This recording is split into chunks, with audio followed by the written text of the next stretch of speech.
जिंदगी का सफर है ये कैसा सफर। अस्सलाम वालेकुम नाजरीन, आपका होस्ट अजमल सियाल आपकी खिदमत में हाजिर है। आप देख रहे हैं प्रोग्राम ज़िंदगी का सफ़र अजमल सियाल ऑफिशियल यूट्यूब चैनल।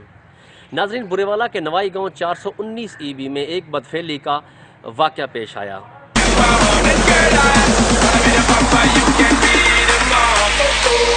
जिसमें मुलज़म की उम्र 16 साल बताई जा रही है और छोटे बच्चे की उम्र 7-8 साल बताई जा रही है। कौन सच्चा कौन झूठा, लेकिन मुलज़मान ने जो है मुलज़मान के वर्सा जो हमारे साथ मौजूद हैं, उन्होंने अपने मौक़िफ़ में ये बताया कि उनका बेटा 16 साल जिसकी उम्र है और उसे तो मोबाइल भी इस्तेमाल नहीं करना आता, इतना सादा लड़का है कि वो बकरियां जो है चराते हुए उस पर एक लड़ाई झगड़ा को जो है वो बदफेली में कन्वर्ट करके एक झूठी FIR करवाई गई। क्या सदाकत है इसमें? आइए, मुलज़मान के वर्सा भी मौजूद हैं और आखिर पे हम मुद्दइयों का भी मौक़िफ़ आपको सुनवाएंगे।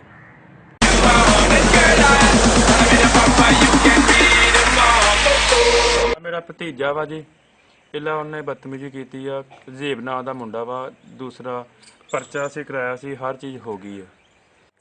ਜ਼ਹੇਬ ਮੇਰਾ ਬੇਟਾ ਵਾ, ਸਾਡੇ ਨਾਲ ਇਹਨਾਂ ਦੀ ਅੱਜ ਤੋਂ 20 ਸਾਲ ਦੀ ਲੜਾਈ ਤੁਰੀ ਆਉਂਦੀ ਆ। ਉਸ ਲੜਾਈ ਦੀ ਇਹਨਾਂ ਨੇ ਵਜੂਹਾਤ ਅੱਗੇ ਰੱਖ ਕੇ ਇਹਨਾਂ ਨੇ ਮੇਰੇ ਬੇਟੇ ਦੇ ਗਲ ਗੁਲ ਪਏ ਆ, ਲੜਾਈ ਇਹਨਾਂ ਨੇ ਕੀਤੀ ਆ। ਉਸ ਤੋਂ ਬਾਅਦ ਇੱਥੇ ਸਾਡੇ ਘਰ ਬੁੜੀਆਂ ਬੰਦੇ ਇਹਨਾਂ ਦੇ ਆ ਗਏ ਆ, ਲੜਨ ਦੀ ਇਹਨਾਂ ਨੇ ਸਾਡੇ ਨਾਲ ਬੜੀ ਕੋਸ਼ਿਸ਼ ਕੀਤੀ ਆ। ਅਸੀਂ ਇਹਨਾਂ ਦਾ ਮਿਹਨਤ ਤਰਲਾ ਕਰਕੇ ਇਹਨਾਂ ਨੂੰ ਵਾਪਸ ਕਰ ਦਿੱਤਾ ਵਾ। ਇਹਨਾਂ ਨੇ ਰਾਤੋਂ ਰਾਤ ਝੂਠਾ ਮੈਡੀਕਲ ਕਰਵਾ ਕੇ, ਕੋਈ ਇਹਨਾਂ ਦਾ ਡਾਕਟਰ ਸਿਫਾਰਸ਼ੀ ਬੇਲੀ ਸੀਗਾ, ਉਹਦੇ ਕੋਲੋਂ ਇਹਨਾਂ ਨੇ ਰਿਜ਼ਲਟ ਲਿਆ, ਉਹਨਾਂ ਕੋਲ ਪਰਚਾ ਦਿੱਤਾ ਸਾਡੇ ਤੇ। ਇਹ ਬਿਲਕੁਲ ਝੂਠਾ ਵਾ ਮੈਡੀਕਲ। ਅਸੀਂ ਮੈਡੀਕਲ ਚੈਲੰਜ ਕਰਾਂਗੇ ਇਹਨੂੰ ਔਰ ਸਾਨੂੰ ਇਹ ਇਨਸਾਫ ਦਿੱਤਾ ਜਾਵੇ।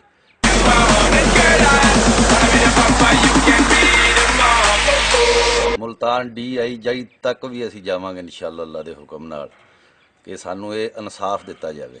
ਕੀ ਮੰਗਦੇ ਆ ਸੁਲ੍ਹਾ ਵਾਸਤੇ?